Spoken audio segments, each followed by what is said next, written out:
Hi guys, my name is Sophia and today I'm going to be sharing the birth story of my unplanned C-section.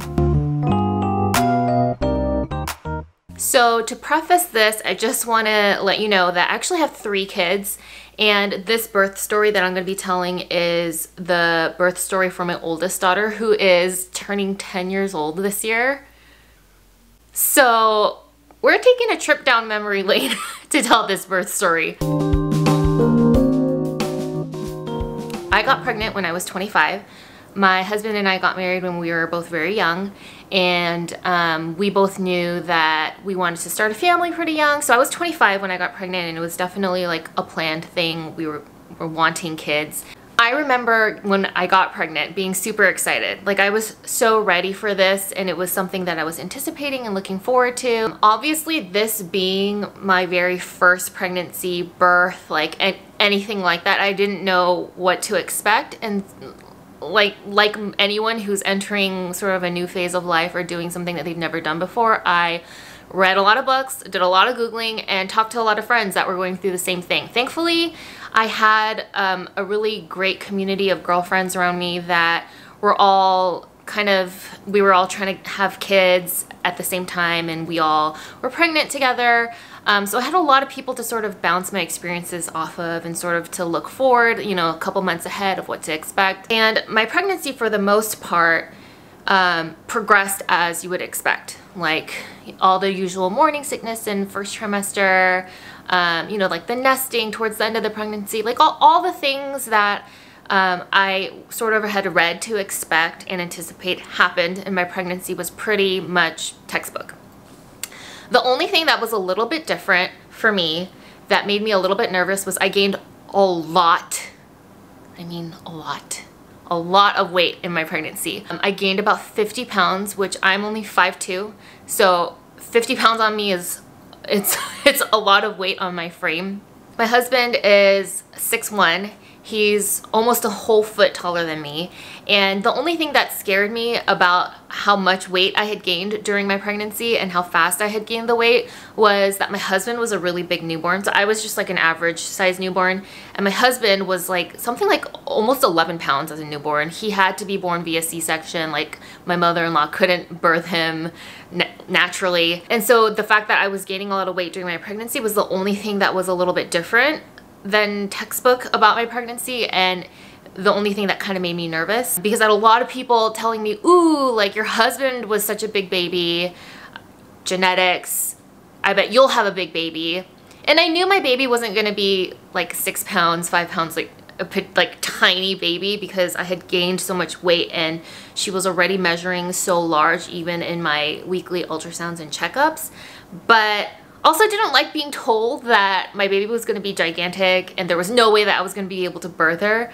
So I sort of had this attitude whenever people would tell me that during my pregnancy of, oh yeah, I'll show you.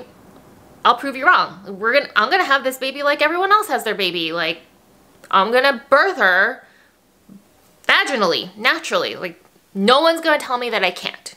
Just watch me. So fast forward, you know, 9-10 months, and I'm finally near my due date, like a couple weeks from my due date.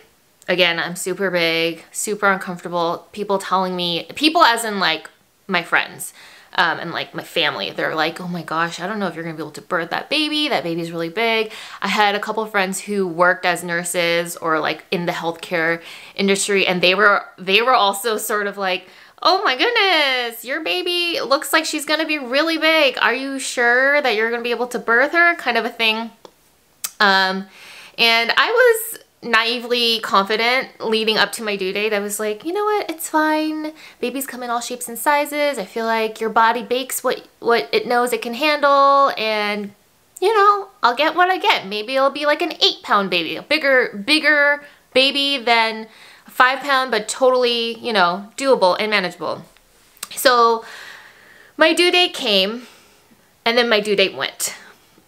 My baby was very, very late. She was, I think, she was definitely over a week late. It was probably like 10 days past my due date before I even felt anything. And obviously, the longer and longer that I went past my due date, the more and more nervous that I got, because I was just like, this is not boding well for me. and for her.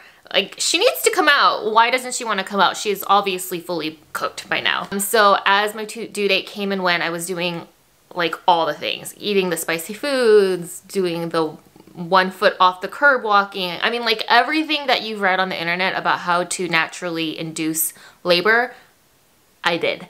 And none of it worked. And so I remember it was like I was just past 1 week past my due date. And my doctor had said, okay, I'll give you until you are 2 weeks past your due date, because first time moms, you know, your body doesn't really know what it's doing. So when you're 2 weeks past your due date, let's set an induction date. So I had an induction date set, and it was set for like later that week, because I was already about a week and a half past my due date. Well, I woke up this morning and felt kind of crampy. And I was sort of like, oh, is this it? Is this happening now? I wasn't sure, because like I said, I was so late that I had already had multiple scares or multiple moments leading up to this day where I had thought, oh, is this happening? Like, am I going into labor? And then it was nothing. So on this day, roughly 10 days past my due date, when I woke up and I was crampy, I was just like, I mean, I'm noticing that I'm crampy. Don't really know what that means. Don't know if that indicates something's happening or not. I did tell my husband about it, but I was also like, I don't think like the baby's gonna be coming in the next hour or so. Go on to work and just do your thing. I'll be fine. I remember that all day long I tried to go about my normal day. I went out to lunch and like walked my dog, and I was just trying to pretend like nothing was happening, but I definitely didn't feel good. I felt crampy. I felt like, oh, like my stomach doesn't feel right. It wasn't enough for me to say, oh, I'm in labor, but definitely I didn't feel 100%. And then sometime between lunch and dinner, like I'd say mid-afternoon, maybe late afternoon, I went to the bathroom and I felt like my underwear was a little bit wet. And I mean, ladies, you know, if you're pregnant and watching this or have been pregnant, that there's always some kind of fluid coming out of you, especially in the later stages of pregnancy. So I wasn't sure what I was feeling. I was like, did I pee myself? What happened? Is this amniotic fluid? Did my water break? I had no idea. So I called my hospital and said, hey, I was due like over a week ago and I've been feeling a little bit crampy. I wouldn't say they're real contractions. I wouldn't say I'm actually in labor, but I'm noticing like some things leaking a little bit. I can't tell if it's just pee or if this is something else or if I should come in. And because I was so far past my due date, they said, why don't you just come in and get checked out? If it's nothing, then it's nothing. You just go about, you know, you can go home and eat dinner. And if it is something, then, you know, you should come in anyways. So I was like, oh, this is kind of cool. Called my husband. He came home from work a little bit early. And I think in the back of my mind, I was still thinking, I don't know that this is the real thing, which looking back on it is silly because I was already more than a week past my due date. We like made dinner plans and everything, and we're just like, this hospital thing is just gonna be a quick stop and we'll be on our way the rest of our evening. We get to the hospital. The nurse there in triage, I don't think she did a non-stress test on me, but I remember she looked with an ultrasound at my stomach. And she said, well, your water's not broken, so that's not what the liquid was, but I'm noticing that the amniotic fluid in your uterus is very, very low. The level is low. It's not low enough that it reaches this, I guess, whatever benchmark that the hospital has where if it dips below this level, you have to stay and be induced. It wasn't that low, but she said, and she was like my mom's age, this nurse, and she was like, if that you were my daughter and that was my grandbaby that was in your belly, even though technically you're not at this low enough of a benchmark that I have to keep you here, if you were my family, I would insist that you stay. And I would just get induced tonight and deliver the baby because your fluids are just low enough. So I looked at my husband looked at me. I was like, I haven't even eaten dinner yet, but you know what? Let's do the thing. Let's have this baby. So that was super exciting. We were like, okay, well, you know, this didn't happen how I thought it would happen, like in the movies where you go into labor, you wake up and you're like, it's time, and you go to the hospital. It didn't happen like that, but I thought, okay, well, everyone's story is different and this baby's gonna come one way or another, so I guess she's gonna come tonight. So from that little triage checkup area, they just admitted me into the hospital. And because I wasn't sure or didn't know if I was in labor or not, they immediately came in to start talking to me about options like Pitocin or the Foley bulb or just different things to sort of kickstart my labor. And along with that, they hooked up fetal contraction monitors on my belly just to obviously monitor the baby and make sure how she was doing. As they did that, the nurse or midwife, so I was delivering in a hospital where you could be delivered by a midwife or a doctor, and it's sort of, you're not necessarily delivered by the healthcare provider that you had your prenatal appointments with. It's sort of whoever was on shift would be delivering your baby. So I do know throughout my labor, I had different midwives and doctors and nurses pop in. I don't remember who it was, but someone in the very beginning as I was getting hooked up came in, looked at the fetal contraction monitor and said, huh, are you feeling anything right now? Or have you been feeling anything? And I said, yeah, I've been feeling crampy all day. And she was like, oh, like on a level of 1 to 10, where would you like rate that? And I said, maybe a 2 or a 3. Like, it's kind of annoying, but it's not, I wouldn't say it's super painful, but it's been bothering me all day. And she looked at me and she goes, yeah, you're in labor. So that immediately for them, they were like, then you don't need Pitocin because your body's already starting in early labor. Why don't we just go ahead and do the Foley bulb, and that will sort of maybe give your labor a boost.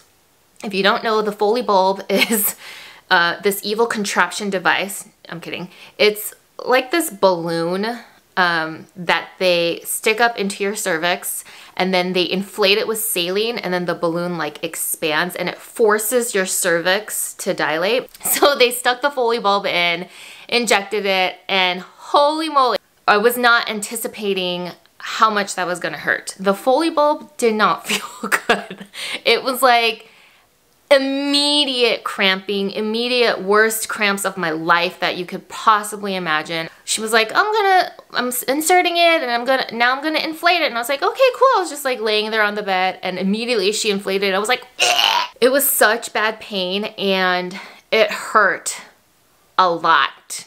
So immediately my labor went from, oh, I feel kind of crampy, but it's fine, to, oh my goodness, I'm having the worst cramps of my life and I can't breathe and oh my, what is happening? What is happening? It was that kind of a feeling, which having had 2 more kids after that, like I can tell you, is not normal. It doesn't normally just ramp up to 100 like that. That's because I was being induced. So don't let that scare you. The good news is that the Foley bulb actually did work for me. It was in for about 3 hours, and when they came back in to check me, I was dilated. I remember they called it a stretchy 7. So I was at 6, but they were like, but we can kind of stretch it to 7. Like I can manually stretch it to a 7. So I was around 6 to 7 centimeters dilated within 3 hours, which is pretty fast. They took the Foley bulb out and they're like, great, like now that you are at about 6 to 7 centimeters dilated, you're in active labor, and this part should, keyword should, go pretty quickly. So there's 3 phases of labor. There's early labor, that's until I think like 3 or 4 centimeters. Then there's active labor, that's till like 7 or 8 centimeters. And then from 8 to 10 centimeters is transitional labor, where your body's basically getting ready to transition to pushing. And that last couple centimeters is supposedly supposed to move really fast, which is why when they checked me and the Foley bulb, you know, came out and I was almost at 7, they were like, okay, great, like I think this baby's gonna come tonight. And I was like, oh my goodness, I'm gonna have a baby tonight. I didn't even realize when I woke up this morning that I was gonna have a baby. I was stuck at 7 centimeters for the next 12 hours after the Foley bulb was removed. Yeah, 12 hours. So that's 15 hours total since I was admitted into the hospital, because I had the Foley bulb in me for 3 hours. So for 12 hours, I had no epidural. I was laboring in active labor and nothing was happening. I was just at 7 centimeters. My body like didn't know what to do. At some point in that 12-hour time, the hospital staff did come in and artificially break my waters, because having your water broken is also supposed to speed up your labor. So they came in and they broke it for me because it wasn't breaking on its own. And even that didn't help. I was just at 7 centimeters, which is like, it's not fun. And like I had just mentioned, I hadn't had an epidural yet, because in my first time mom brain, I was thinking, I'm going to do this with no drugs. I don't know why I thought that. I think, honestly, a part of me felt like it would be a badge of honor. Like, I delivered a baby without any drugs, and look how strong I am. Girl, let me tell you, if you're birthing a human being from your body, it doesn't even matter how. C-section, vaginally, however, get the drugs. It doesn't make you any stronger if you did or didn't have them, okay? It was a really naive way of thinking. I don't know why I thought that, but yeah, so I hadn't had an epidural yet. After 12 hours of laboring and no progression, the hospital staff came in and said, hey, I think you might benefit from a little bit of Pitocin right now, because you've just been at 7 centimeters, your body's laboring and nothing's really happening. And I was in la la land. If you've been in labor, had a baby, you know, when you're laboring and your body's in that much pain, you're not even aware of what time it is, what day it is, like who you are. Like, so they came in and they said, hey, I think we should try some Pitocin. I said, give it to me, I don't care. So they started with the smallest unit of Pitocin just to kind of see if maybe a little bit would help me. It didn't. So then they upped it. That also did nothing. So then they upped it again. Also did nothing. And eventually I was at the maximum like unit of Pitocin that they'll give to a person. I don't know what the number or even like the correct terminology for this is, but you get what I'm saying. They started off small and they pretty much pushed me to the maximum, and there was still nothing happening. And I was still feeling every single moment of this labor because I didn't have any pain relief. And just, I, at this point, was done with it. I was done. And I said, please, please get me the epidural. So they were like, yeah, we'll get you an epidural. They got me the epidural, and let me just say, if you're on the fence about having one, listen, okay, if you don't want to have one, all power to you, like, you go girl, do it. If you think you might want one, or you're on the fence about getting one, like you feel like you might, but you're also not sure you'll need it, just get it. Let that be my gift to you. Just go ahead and get it. You don't need to prove anything.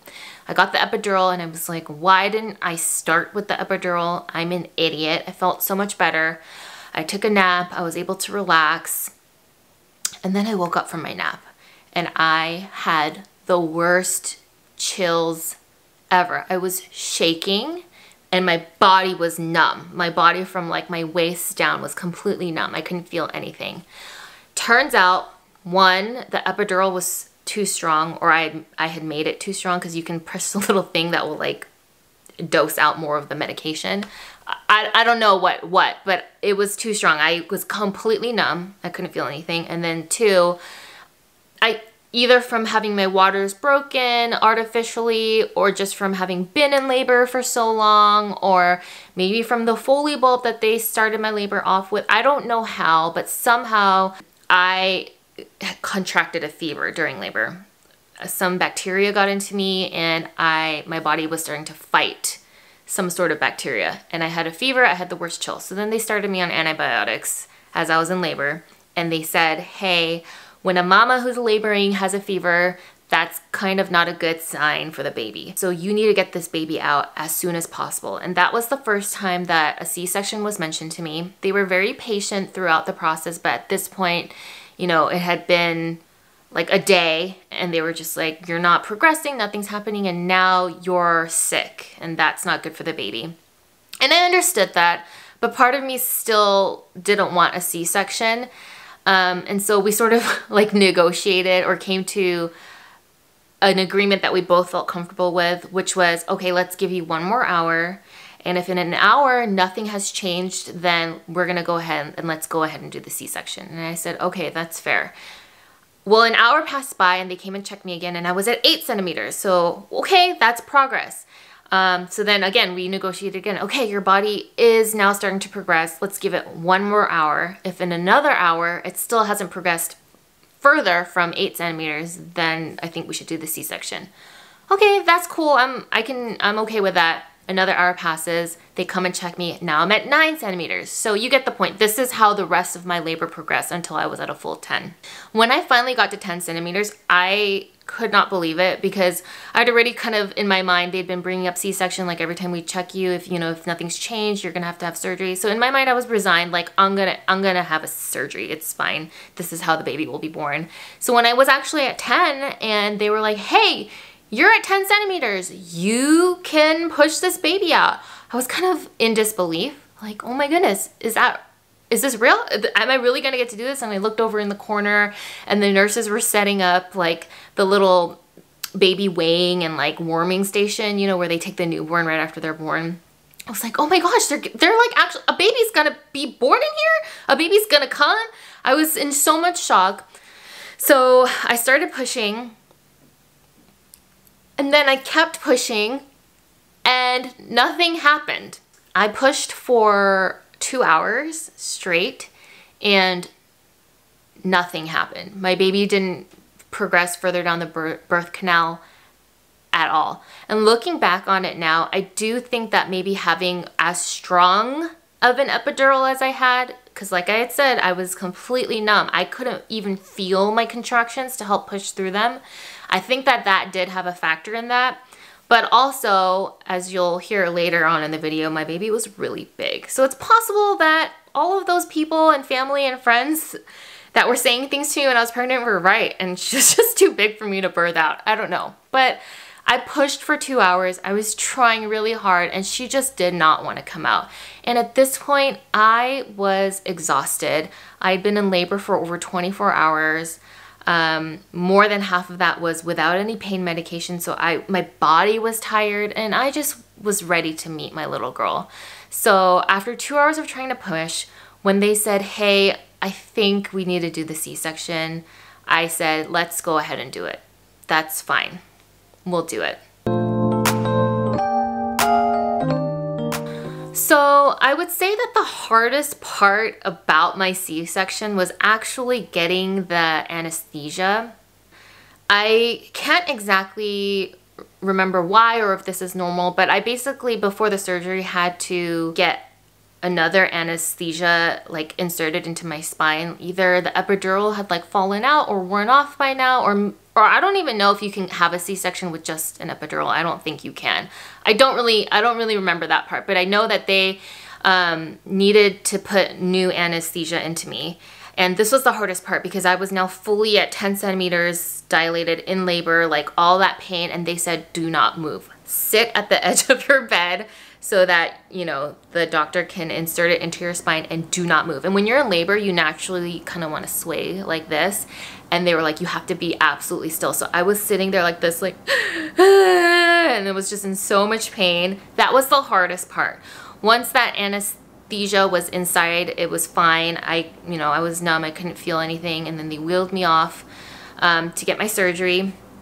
And I remember laying there on the hospital table and suddenly feeling panicked by this feeling that I couldn't breathe. I guess this is actually not that uncommon, but no one had mentioned it to me, like, hey, you might feel this way once the anesthesia kicks in. So I was totally caught off guard, but I felt like I couldn't breathe. I couldn't feel my lungs like expand, like taking in breath. Clearly I was breathing because I started talking and saying, I can't breathe, I can't breathe. And the nurse who was up at so I think she was a nurse or a doctor, but she was like, I was laying down on the table and she was right here, like at the top of my head. She grabbed my face and she was like, look at me. And so I was like looking up at her eyes and she was like, if you can talk, you can breathe. What's your name? And I was like, Sophia. She's like, what's your name? Sophia. And she's like, as long as you can say your name, you can breathe. If you can talk, you can breathe. But in my mind, I was like, no, she's wrong. I'm dying. Like, she doesn't know this, but I cannot breathe and I'm just gonna suffocate to death and die. And I was like panicking, and I just remember feeling so tired, from the labor and laying down on that table and thinking, I'm gonna die because I can't breathe, and just closing my eyes and saying, so be it then. If I die, I die. I don't know, guys. It was like I was not thinking clearly. But I lay there, closed my eyes, and just thought, okay, I guess I'll just die. I don't know. And then I fell asleep. I literally fell asleep in the middle of my C-section and didn't wake up until I heard a baby crying off in the corner. And I kind of opened my eyes and was like, is that my baby? Yes. Yes, it was. That was my baby crying. So I missed the birth of, the actual birth, like her coming out of my tummy of my first baby, because I had fallen asleep while panicking about dying during birth. Anyway, so she was out and born, and she was 10 pounds, 4 ounces. So homegirl was big. No wonder my body had such a hard time laboring to push her out. I will say, spoiler alert, my third baby was also 10 pounds, 4 ounces, and I managed to have her at home with a home birth, no medications, and vaginally delivering her. So that's a story for a different video. I'm not 100% convinced that her size alone is the reason why I had to have a C-section. I think there were a lot of factors, like I mentioned, the epidural being really strong, and maybe for my body, like my body not understanding what to do. I don't know. Who knows? It's fine though. She was born the way that she was born, and all that matters is that she was healthy and I was healthy. She did have to be taken to the NICU right after she was delivered because I had a fever, and they just wanted to make sure that she, you know, didn't catch anything during labor, and she was fine. She ended up being fine. But yeah, she was 10 pounds and 4 ounces, and now she's almost 10 years old. I have had two other kids after her who were not born via C-section, and I will make 2 more birth videos talking about each of their births and my experiences with them. As thankful as I was for how my birth story with her ended up unfolding and that she ended up being healthy, which is always just the most important thing, there was a part of me that was disappointed a little bit because it wasn't part of my original birth plan. And I wanted to feel what it would feel like to deliver my baby. Also, I had fallen asleep during my C-section, so I just had missed like all of like the joyous parts of like seeing her being pulled out and all of that. So I felt very strongly about trying for a vaginal birth after my first C-section. So I'll go into other videos talking about that. But this is the story of my unplanned C-section birth with my very first baby.